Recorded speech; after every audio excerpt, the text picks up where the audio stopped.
No Entre Linhas de hoje você vai conhecer a Quelônio, uma editora especializada na publicação de autores brasileiros contemporâneos. Mas o grande diferencial da Quelônio é o processo artesanal de impressão.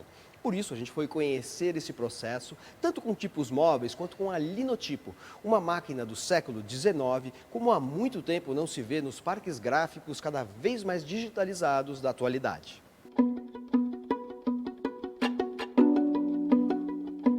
A editora Quelônio começou atividades em 2013, primeiro com pequenos experimentos gráficos e literários, né? Então já pequenas publicações artesanais, e a gente lançou o primeiro livro em 2014. E já era nesse formato tipográfico, né? Então essa é a marca da editora, é a alma da editora, é fazer nesse processo mais antigo, né? Mas adaptando às condições atuais. A gente também faz livros em gráficas externas, em processos mais atuais de impressão, em offset, uma impressão digital. Então, um livro de contos, né, um pouco maior, da Simone Azé, então é um livro, né, já feito externamente.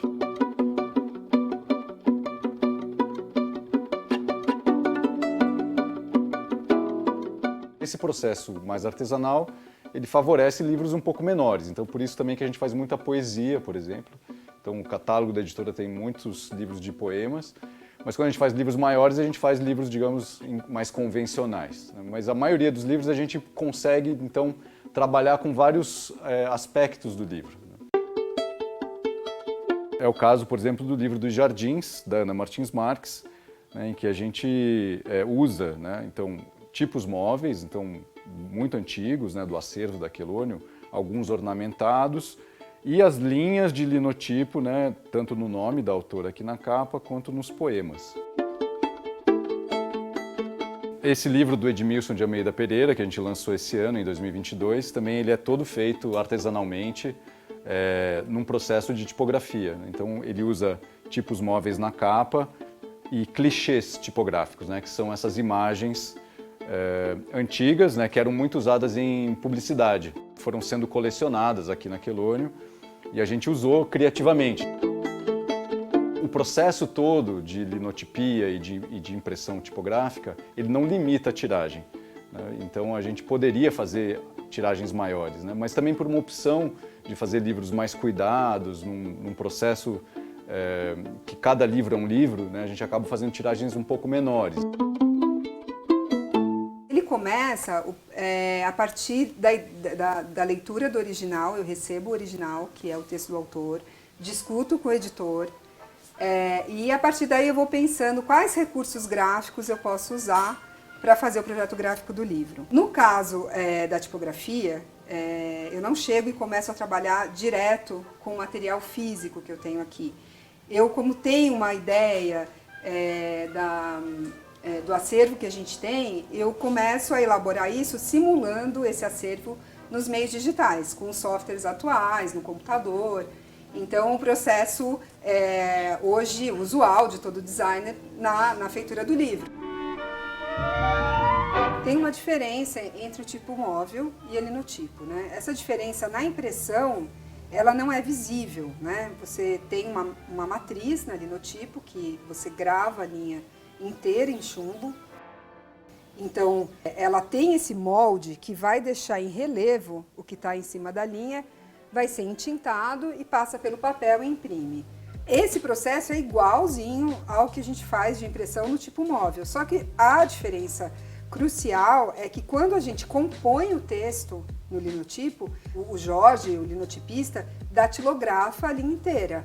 Com os tipos, não. Utiliza-se o componedor e você vai montando letra a letra para formar as palavras, dar o espaçamento, colocar outra palavra e completar uma linha do texto. A gente percebe que o linotipo foi uma evolução desse processo que acabou reunindo, né, nesse processo de linotipia, tanto a composição, que ficou muito mais rápida e foi o grande avanço, principalmente para os jornais e impressões de grande volume, né? Os tipos móveis não foram abolidos, porque eles ficaram também muito usados e presentes em títulos, chamadas, enfim. E depois tem essa especificidade que quando você termina uma linha, né, com tipos móveis, depois você tem que guardar esse material. Isso é um gabinete tipográfico, onde a gente tem as famílias com as fontes, né, com os tipos. A gente não fala fonte, que fonte seria do digital, né? A gente usa tipo. Então você tem aqui todas essas pecinhas, que são as letras, né? A gente chama de tipo. Eu vou abrir duas por segurança, só para mostrar melhor. E você tem elas distribuídas nessas gavetas tipográficas. Aqui, por exemplo, tem como se fosse um mapa, né? Uma planta baixa do que seria essa disposição dessas peças na gaveta. No linotipo, depois que você grava essa linha, você derrete e reutiliza. E a própria máquina, ela redistribui essas matrizes que constituíram a gravação. Então você não tem esse processo de organizar o material, a máquina faz isso. Na realidade aqui eu tenho um original, né? Um original que eu vou compondo. As matrizes vão caindo por aqui pela harpa. E vão formando as linhas. Aí depois da linha completa, vai para a fundição, depois vai para a distribuição. E é o ciclo que vai vindo, vai distribuindo. É assim que funciona. Eu precisava trabalhar quando era moleque, fui trabalhar no jornal em Sorocaba, Folha Popular, que não existe mais. Eu tinha 13 para 14 anos, ouvi a máquina, eu gostei da, achei ela bonita, o cara perguntou se eu queria aprender, e eu comecei a aprender em 64. E aí dali foi até hoje, estou aprendendo ainda. E existem muitos linotipistas hoje em dia? Vivo, o que eu conheço só eu, trabalhando eu no Paraguai, lá no Cambuci. A tipografia tem essa intenção aqui na editora da gente conseguir trabalhar de forma mais inusitada o livro, mas ao mesmo tempo também de preservar essa memória tradicional do livro, dessa feitura antiga e ao mesmo tempo experimental.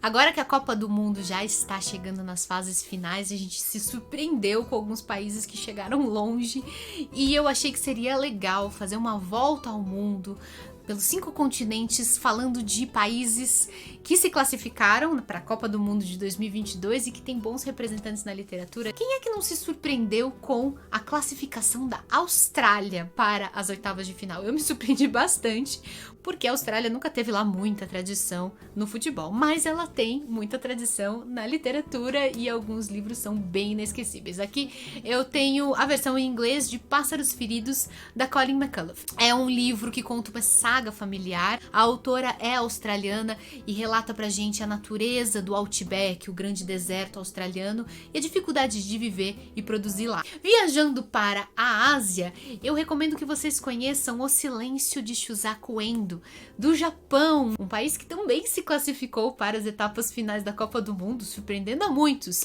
Esse é um livro muito sensível, muito emocionante, que fala sobre um momento histórico do Japão, o século XVII, quando chegaram missionários jesuítas a fim de catequizar os japoneses, e eles tiveram sucesso. E migrando agora para a África, eu trago aqui para vocês um livro de uma autora camaronesa, a Imbolo Mbue. Aqui estão Os Sonhadores. Também é uma história de família, mas de uma família de camaroneses que imigra para os Estados Unidos e cujo pai vai trabalhar como motorista para um grande executivo do banco Lehman Brothers. Só que aí vem a crise econômica que faz o banco Lehman Brothers colapsar, e com isso esse delicado equilíbrio entre essas duas classes também vai estremecer. Agora indo para a França, estamos na Europa, a França também uma das sensações dessa Copa. Temos aqui A Trança de Laetitia Colombani, um livro muito interessante que traz 3 tramas que são entrelaçadas exatamente como numa trança. A gente vai vendo 3 histórias que parecem que não vão se encontrar, mas no finalzinho, como numa trança, elas se encontram. No final a gente se sente muito feliz É um livro que dá, inclusive, uma mensagem de esperança. O que não é o caso do nosso representante nas Américas. Festa no Covil, de Juan Pablo Villalobos, é um livro que veio do México, mas se a seleção deles não conseguiu ir muito longe, a literatura sempre vai. Tem grandes escritores mexicanos e Festa no Covil é uma história muito marcante, muito surreal, contada do ponto de vista de um menino que cresceu encastelado numa fortaleza. O menino tenta desvendar os mistérios à sua volta com os elementos que ele tem, mas a realidade dele é tão surreal, é tão opressiva, que a percepção dele da realidade acaba sendo também muito comprometida. É um livro incrível, é muito gostoso fazer essa volta ao mundo literário. Recomendo que todo mundo faça, assim que acabar a Copa do Mundo, não abandone esses países e vai conhecer o que os seus escritores têm a nos contar.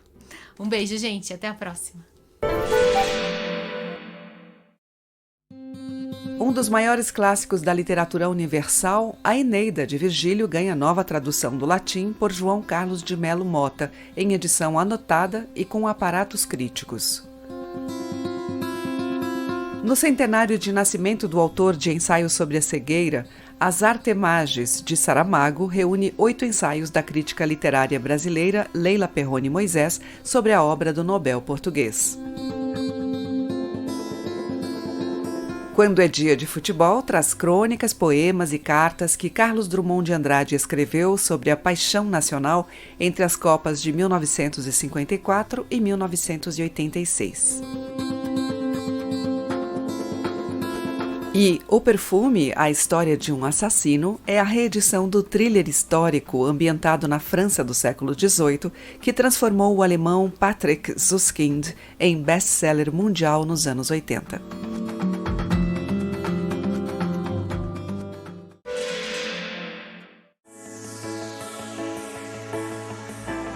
Indicando o Manifesto, o novo livro da Bernardine Evaristo. A Bernardine, ela é uma autora inglesa que ganhou o Booker Prize com seu outro livro, Garota, Mulher, Outras, em que ela traça um percurso histórico pela narrativa de várias mulheres negras, trans, várias minorias no Reino Unido ao longo dos séculos. É um livro muito bom que ganhou o Booker Prize em 2019. E aí ela lançou esse ano, agora, em 2022, o Manifesto sobre Nunca Desistir, que é uma espécie de biografia dela, em que ela mostra como que a história dela atravessa várias das histórias que ela contou nos outros livros dela. Minha indicação é o Via Ápia, do Giovanni Martins. É um romance que ambientado na Rocinha, no Rio de Janeiro. Ele passa de 2011 a 2013 e fala da ocupação da UPP naquela comunidade. Então, é um livro fantástico, é o segundo livro do Giovanni Martins, é o primeiro romance dele, o primeiro foi O Sol na Cabeça, que é um sucesso, um livro de contos.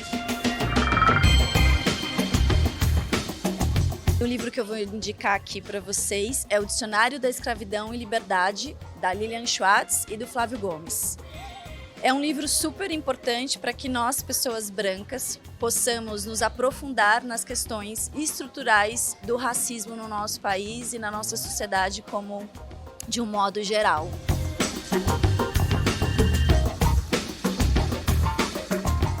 Depois do intervalo, uma conversa com o escritor Caio Zerbini sobre seu romance Leien. O Entre Linhas volta já.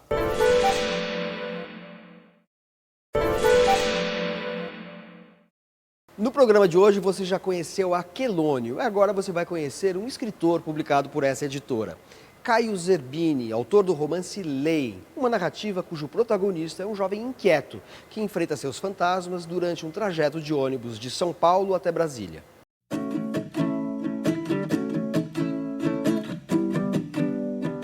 Caio, o que é Leien?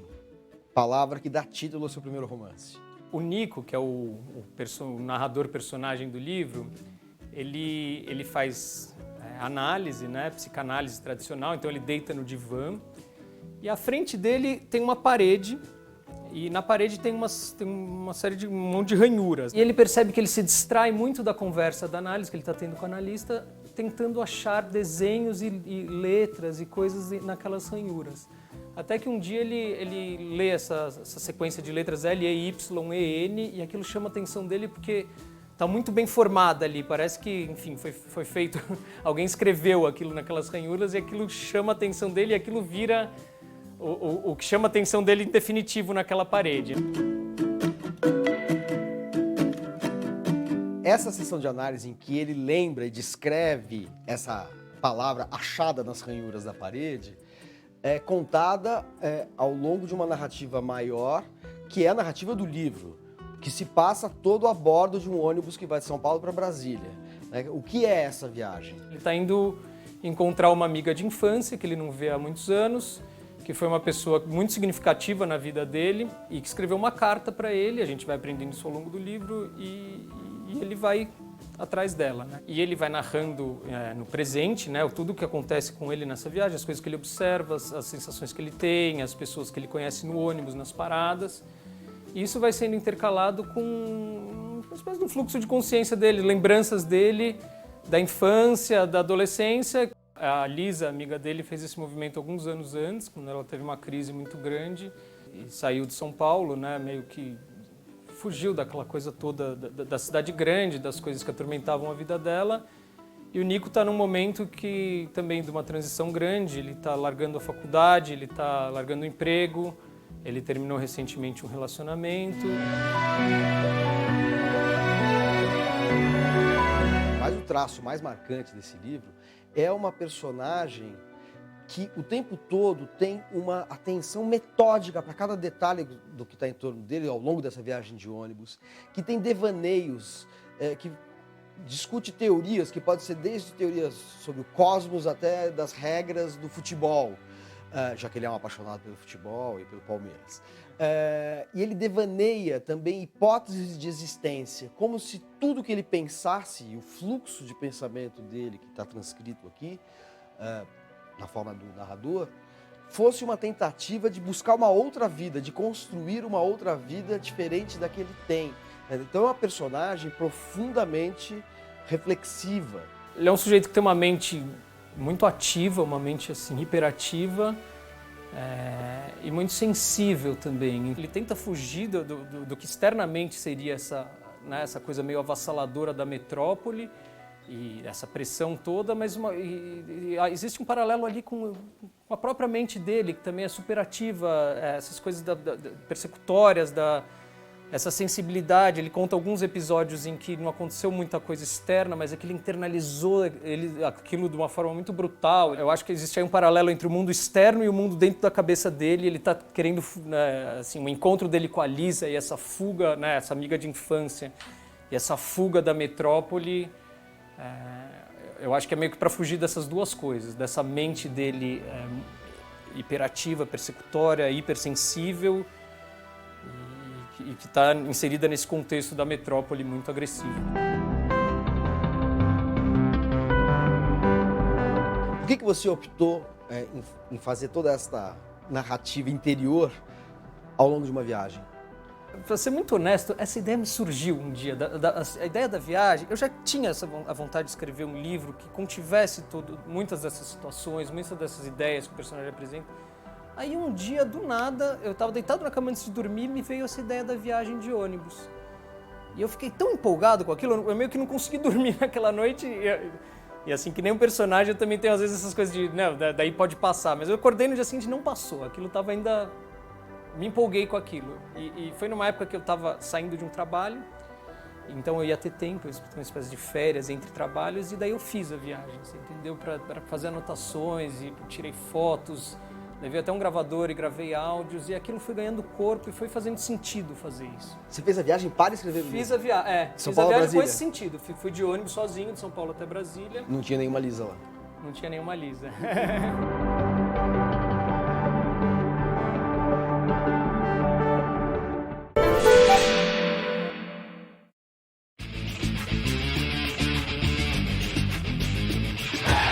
Além de ser o jogo mais popular do mundo, o futebol é também uma linguagem usada pelos artistas da bola, equiparando gols a pinturas, partidas decisivas a poemas épicos.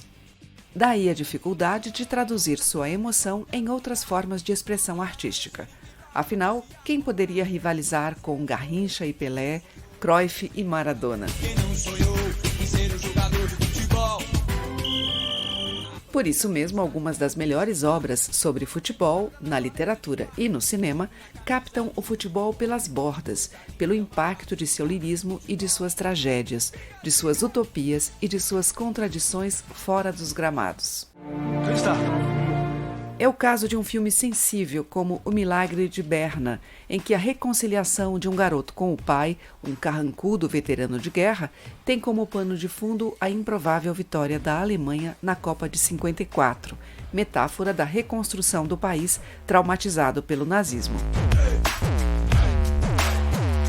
Num dos clássicos da literatura futebolística, Febre de Bola, o escritor inglês Nick Hornby fala de sua paixão pelo Arsenal, em termos autobiográficos, mas também procura compreender a psicologia dos hooligans britânicos, tema do excelente filme homônimo de Lexi Alexander, e responder ao paradoxo estampado no rosto de todo torcedor aflito. Por que fazemos do sofrimento uma forma de entretenimento? Em português, aliás, a palavra torcedor remete ao ato de se retorcer na arquibancada, numa coreografia que conecta o esforço físico dos atletas às ansiedades individuais e coletivas. Tema do romance Segundo Tempo, do gaúcho Michel Laube, em que dois irmãos assistem a um histórico Grenal, no momento em que sua vida familiar está prestes a sofrer um grande abalo. Outra rivalidade histórica aparece no conto Coríntians 2, Palestra 1, do modernista Alcântara Machado, ostentando no título o antigo nome do Palmeiras. Mas não faltam narrativas com agremiações menores, como no romance A Saída do Primeiro Tempo, de Renato Pompeu, que celebra sua paixão pela Ponte Preta de Campinas, ou no conto Na Boca do Túnel, em que Sérgio Santana retrata as agruras de um técnico de time pequeno. Agruras que se projetam nos cômicos torcedores e craques anônimos do filme Boleiros, de Hugo Giorgetti, ou no rocambolesco submundo de O Roubo da Taça, em que o furto real da taça Jules Rimet, conquistada pelo Brasil em 1970, desvela as mazelas sociais e a negligência oficial do país do futebol. A taça Jules Rimet, com 4 quilos de ouro, estava exatamente aqui nesse pedestal. Vocês que roubaram a Jules Rimet. Vocês vão devolver essa porra lá agora! Tabelou, driblou 2 zagueiros, deu um toque, driblou o goleiro. Só não entrou com bola e tudo porque teve humildade em gol. O Entre Linhas de hoje termina lembrando do compositor, cantor e escritor Jorge Maltner, que nasceu no Rio de Janeiro em 1941 e segue em plena atividade. Até a semana que vem. Tem um público, apesar de você ter um público novo, uma molecada que ouve Jorge Maltner. Você tem a capacidade de ter um público não tão grande igual você, mas um público fiel e que se renova. Só que essa molecada não conhece o escritor Jorge Maltner. Por que também é difícil digerir o escritor Jorge Maltner? Em primeiro lugar, não é culpa do imperialismo, não é culpa das multinacionais, não é culpa de nenhum banqueiro, é culpa exclusiva, responsabilidade exclusiva deste Jorge Maltner, que é um grande pecador, um grande errado. Não foi minha. Agora, também tem o fator de que a literatura, essa minha literatura, ela sempre foi a literatura dos escritores, certo? Embora ela seja muito fácil de ler, ela era arquetipal, direta. Aliás, eu comecei a escrever, eu imitava todos os estilos, Hemingway, Jorge Amado, Joanis do Rego, mas não tinha adquirido um estilo. Ao ler Padre Antônio Vieira, ele teve um estalo e começou a escrever. Aí, ao ler Sermão da Quadrilha, eu tive um estalo e comecei a escrever também, igual o Padre Antônio Vieira. É uma literatura de fluxo.